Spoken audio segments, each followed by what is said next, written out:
brand new video. So today I decided I was gonna try and do where is because it was really fascinating me and I don't know why.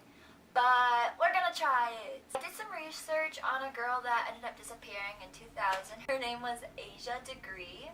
She was 9 years old and she went missing on Valentine's Day in 2000. February 14th was a Monday and that's when she went missing around 4 o'clock in the morning. Sunday she went to church and the Saturday before that she had a basketball game which her team did lose. And it's rumored to say that her parents were a little harsh on her even though she was a 9-year-old. Asia lived in Shelby, North Carolina, and that's where she ended up going missing. Asia had a brother where they would share a room, and it was a pretty small room so you could hear what was going on if something happened. And reports say that he did not wake up whatsoever when she was either abducted or left. Her father was up until 2:30 in the morning waiting for the heater to cool down, which I don't understand really why he would be up so late in the dark doing nothing because it was a stormy night and their power ended up going out. Last time Asia's mother reported that she saw her was when she was saying goodnight to them. She left a lit candle in their room, which I thought was awfully suspicious that she would just leave a lit candle in a child's room. At 4 o'clock in the morning on Highway 18, 2 truckers reported that they saw an African American girl walking down the road on the highway, and they think that it was Asia. But if a 9-year-old's walking down the road at 4 o'clock in the morning, I think that you would be kind of concerned to call the police or ask her where she's going at 4 o'clock in the morning. Some people say that Asia ran away because she was reading a book about children who would run away and go on adventures, and that's what they were learning in her class.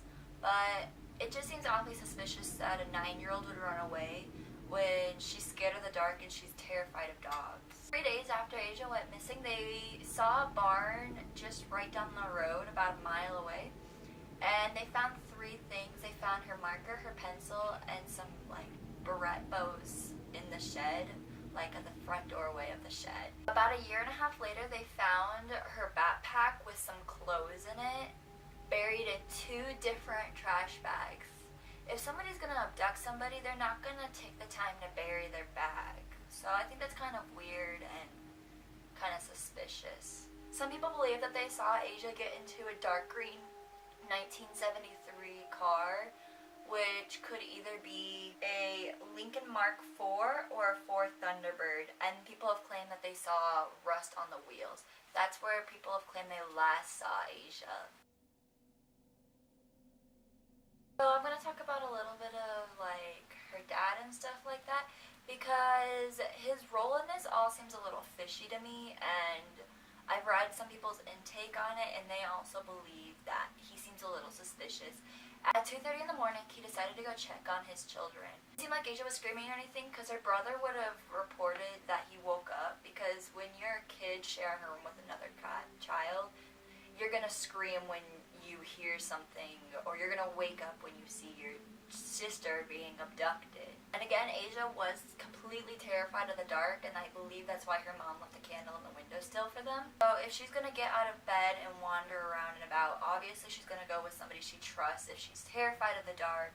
And if it's a stormy, rainy night where the power went out, I mean, if I was 9 years old, I'd be terrified. And if her dad did go to bed at 2:30 in the morning, don't you think that her dad would hear that his daughter is getting abducted at 4 o'clock in the morning? That's only an hour and a half difference.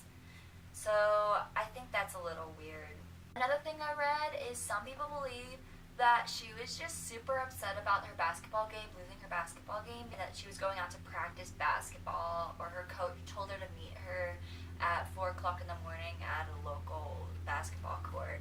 But I just think that's really weird still, because if you're 9 years old, why are you going to be going out at 4 o'clock in the morning without telling your parents that you're going to leave?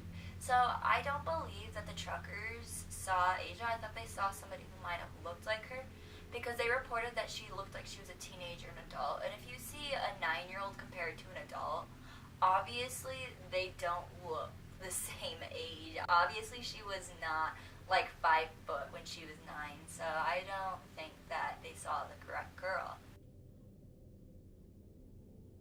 Asia's mom reported a spare key in her backpack, but when they found the bag, they did not see the key at all.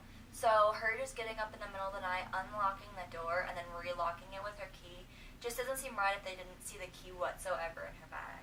I'm gonna tell you what I think what happened. I think that her parents were very, very disappointed that their daughter lost her basketball game. I mean, when I used to play sports and I lost, I'd be disappointed in myself. I think that maybe she got yelled at a little and her parents were mad at her. Her dad did come in, supposedly, so I think he came in to talk to her again.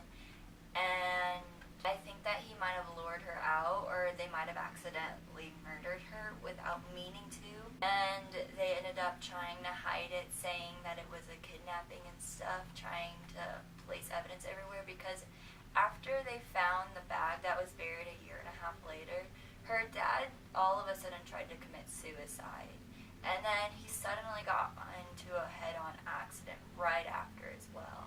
So I'm not saying that she is dead, because obviously I don't know. She'd be like 24, I believe, but here's a picture of her age process. And if you see anybody like this, report it. I mean, having a lost child is scary. I know she's not a kid anymore, but she's been lost since she was 9 years old, and we always have people show up. So if you know any reports or anything, call it in and let them know. They reopened the investigation in 2016. They need leads and stuff. So that's it for now. Leave your comments down below of what you think might have happened. I mean, there's a lot of gaps in this. Like, did it look like one of the windows were busted? Did it look like the door was like shook into where they had to try to open it? Did it look like there was any damage to anything? Just let me know what you think. That's all for now. I'm probably going to make another one fairly soon because I really, really like these missing person cases. If you have any suggestions of who I should do next, leave them in the comments below and I'll look into them. That's all for now, guys. Till next time. Bye!